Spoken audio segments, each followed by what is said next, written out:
Hi, I'm Lidia Pretorius. I am a disability inclusion consultant and empowerment life coach. I have been in the sector working with and for persons with disabilities for about 40 years. And it has ranged from positions in government where I was responsible for disability policy making to working with organizations of persons with disabilities, training, capacity building, and then lately also adding coaching to that.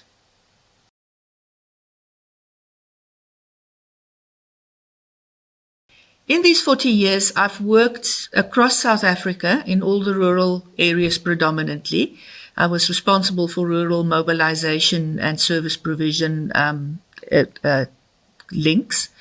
I've also worked quite extensively in Africa, and that continues, where I work with organizations of persons with disabilities on the African continent, around capacitation, training, etc. And then I've also worked with the UN system around disability policy making, inclusion, facilitation.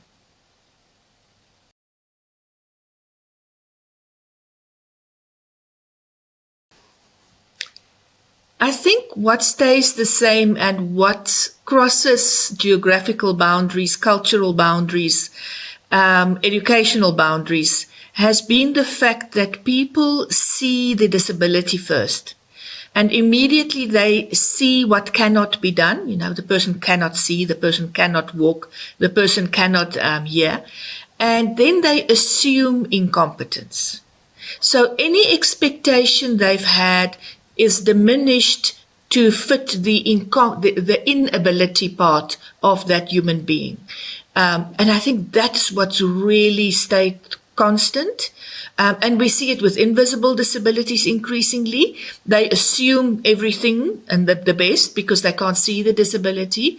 The moment the disability is declared or disclosed, immediately they go into the mode of thinking of what can this person not do, and then immediately they adjust their aspirations and their expectations and their investment in what they're willing to make in that person's life.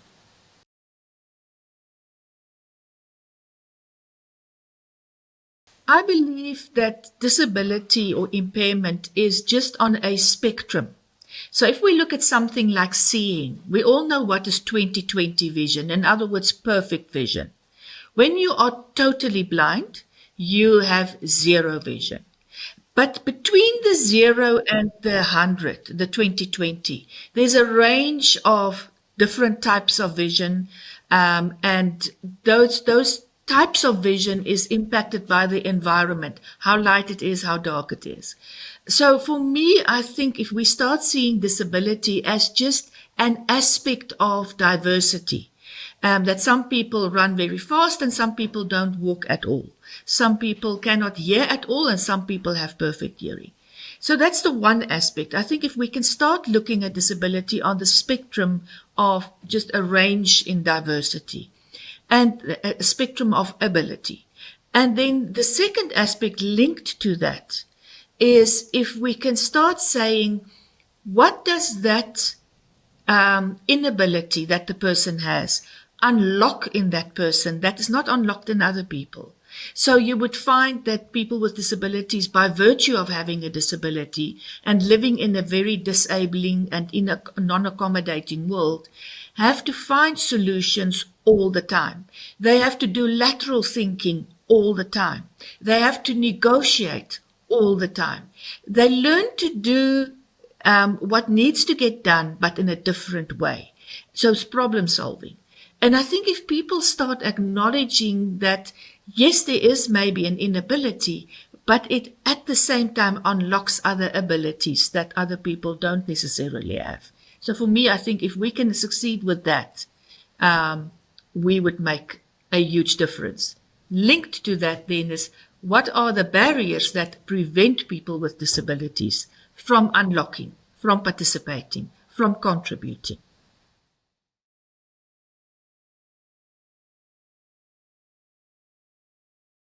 Okay, I worked for about 22 years in rural contexts, and some of them as a therapist. And we were inundated with wheelchair donations for the underprivileged and the vulnerable people in the rural communities. These wheelchairs were predominantly either refurbished or new, coming from outside of the country. They arrive in containers. They're all the same size. And they are all made with often the cheapest material as a way of an external government either creating jobs for its people or as refurbishments. So the parts are not available in the country either in both conditions. We started talking of these donations as, and I don't want to use brands, but there's a tissue paper that you blow your nose with. We would call it the use it once and throw it away assistive technology. Because literally people would receive the wheelchair, would be absolutely elated that they have mobility available. And within a few days, if they're lucky, if it's not on the same day, that wheelchair starts falling apart in the conditions and for the purposes they need to use it. And what we have done is we have taken a person who had no hope. We gave them hope. And then we take that hope away again. We still see that today. We see it in different contexts. We see it sometimes issued by government, sometimes donated, often donated. And they get donated without measurements, without assessments being taken as a specification of this is what we need. And as a result, people get a job because they are suddenly mobile. And then within a week or 2 or 3, maybe a month, they are unable to get to work because that wheelchair has fallen apart or the wheelchair is simply not suitable for the conditions it has to be used for. And we take that hope away. A child gets to school and then has to sit at home. So they just get a taste of freedom. They get a taste of potential. They get a taste of possibility that's then ripped away from them. But there is an equally serious challenge with donated wheelchairs that we don't speak about. And that is because it's a one-size-fits-all in most instances. What happens is people get a wheelchair donated, whether it's donated from within the country or outside of the country, and it's given to a child or a person with a disability. And that person that it's given to, the recipient, they vary in size, they vary in weight, they vary in body structure. And the wheelchair ends up causing secondary health harm. I have seen people becoming so twisted from just trying to hang on in that wheelchair that they are trying to sit in, that it actually causes them harm. And in the worst case scenarios, harm that leads to death.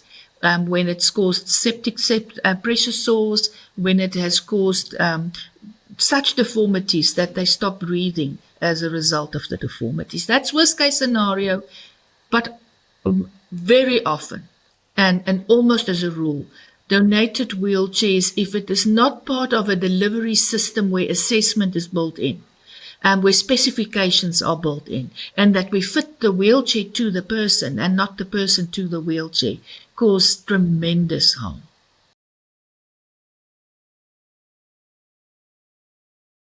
We have different geographical locations with different conditions.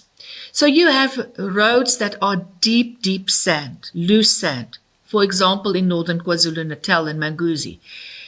That loose sand, to manipulate your wheelchair to be able to become independent and mobile in that loose sand, requires a very, very specific type of wheelchair that's able to navigate that loose sand.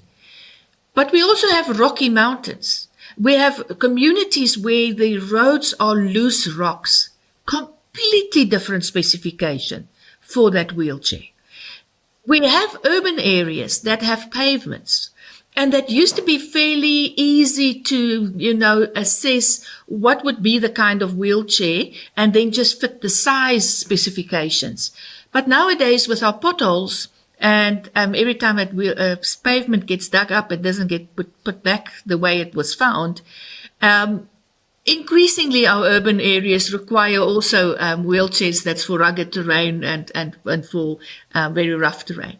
So the location where you are and then the use for what you use it. If you're going to use your wheelchair to visit your neighbors, to get to your place of work in your local community, and you have to traverse one type of terrain, it's a completely different story from when you traverse that terrain, get into a taxi or into a car, and then you get into a completely different terrain that requires a different weight of wheelchair, a different mechanism of mobility, of how it moves around. So we have a policy that says you are entitled to one chair. And that entitlement doesn't come with a guarantee, by the way, because we don't have a law that makes that a guarantee, that makes it an entitlement. But people assume because you need a wheelchair, you need one wheelchair. But if your living conditions and your lifestyle is such that you traverse different terrains, you need more than one wheelchair that allows you to do that. That is what freedom of mobility is.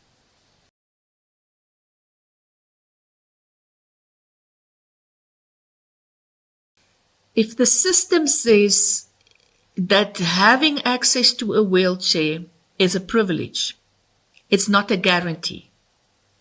It's a problem. If a system says that you are only entitled to a wheelchair that is linked to going to school or getting a job, it is a problem. So the system often says a child under the age of 4 or 5 should not have a wheelchair. It means that child is deprived of mobility, is deprived of development until they get that wheelchair.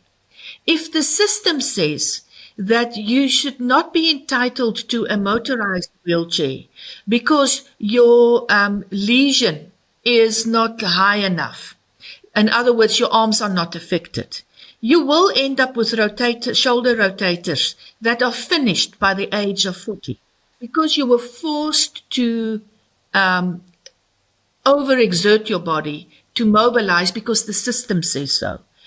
If the system doesn't hold the people accountable in the value chain of that system, that says that every delay somebody has to own up and somebody has to take accountability, and there should be then consequence management and recourse management, then it just becomes, we've placed an order.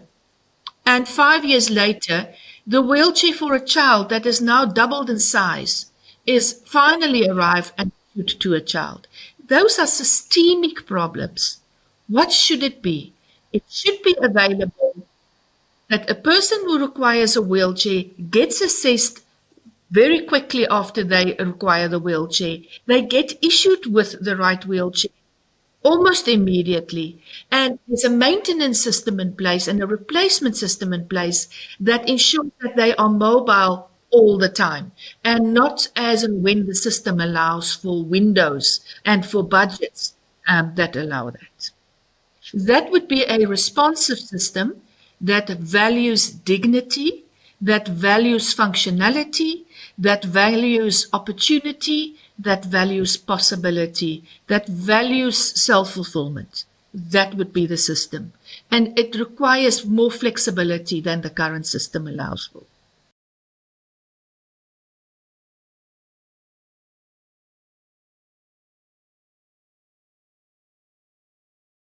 Okay, there's many stories.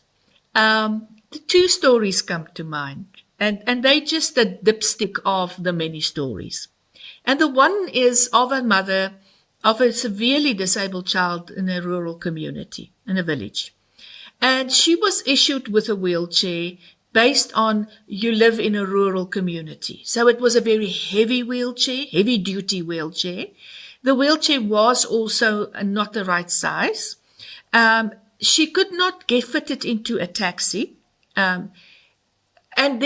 But she had to hire a private transport, got it home, and it didn't fit in through the door. So they had to take the child out of the wheelchair, fold the chair up, push it into the house, open it, and the child could sit in it. And as a result, the child stayed inside the house all the time, didn't get to school because they couldn't move this wheelchair around. It was just too heavy. Because nobody asked her, what are the conditions at your home? What will this child be using this wheelchair for? And as a result, the child sat with a wheelchair that basically made them immobile as if they were in bed. The only thing that wheelchair provided them with is being able to sit up. It could have been a table and a chair. That's an example of how it can impair a child. This child did get to school eventually because somebody did go to the trouble of doing a proper assessment of the home conditions, of the road conditions, of the route between home and school. And they issued the school with a wheelchair. They issued the mum with a mobility device that could get the child from the house to the main road, which was almost like a wheelbarrow at the time. So the child had a chair when she was at home. And this chair that she was eventually given, she could move in and out of the home. The child was given a chair when she gets to school, and in between the two, she would be able to get into the taxi and get to school where they would be waiting with the chair. So the child could complete school. Child is working today as a young woman. Simply because somebody bothered to look beyond the child as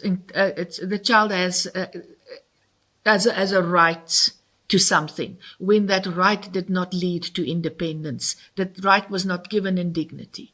So that's one example. There's a young man from the Eastern Cape who lives in a very, very deep rural area in the old Transkei. And he was given a wheelchair, again for a rural environment. He could not move beyond his homestead in that wheelchair, even though it was a wheelchair for a rural environment. It was simply too heavy, and the roads were simply too bad. He constantly got stuck. Even with friends, it was virtually impossible to maneuver him around.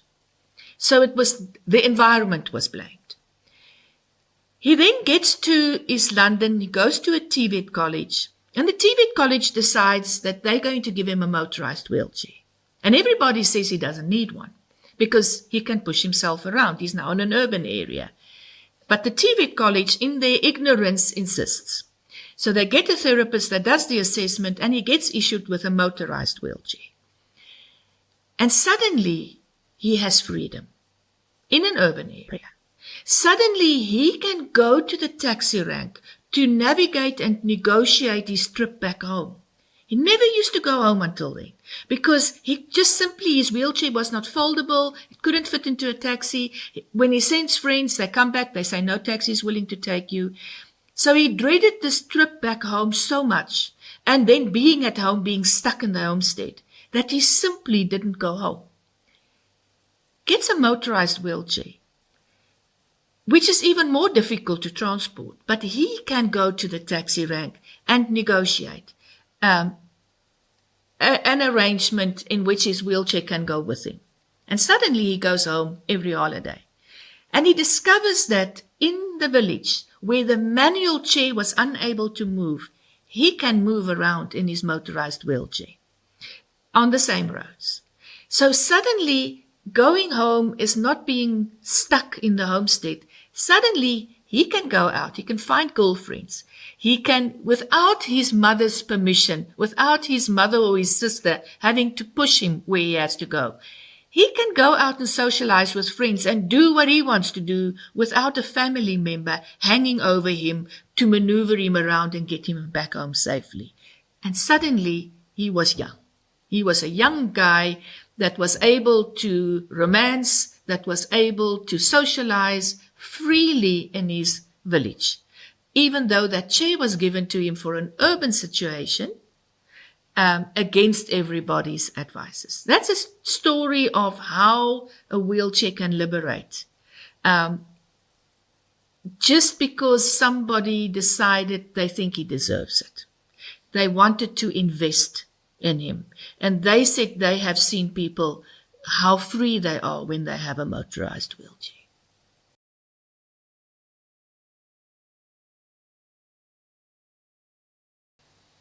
A world in which designing for predictability becomes a reality, where we don't design for the exception. We don't design for 60% of the population. And then we say, woo, doesn't fit into 60%. Let's come up with something separate as a favor to them. What does this mean? It means accessibility is a constant. It is stable. Nobody has to check accessibility out all the time. The anxiety of, will I be able to move around freely there? Will I be able to move safely there? Is gone. I can just be, because it's predictable. Where inclusion is embedded and not treated as an add-on, that it's not conditional on somebody remembering. So we don't say, let us take the staff for training somewhere, and then somebody remembers, oh, but we have a wheelchair user. So let us find a venue that is wheelchair accessible, and often too late. Where it is really where inclusion is embedded. In other words, we do not use venues if they are not accessible. Our transport arrangements cater for everybody, regardless of what their situation is and what their requirements are. An ideal world for me is where accessibility is not the ramp or the accommodation. That accessibility means that is in place. I have the mobility device that I need, when I need it, where I need it. An ideal world is where accessibility is not the ramp. It is my access to joy, to intimacy, to fulfillment, to self-actualization. I don't have to ask for it. I don't have to wonder about it. I don't have to fear that it won't be there. I can just show up and be. That is for me the ideal world.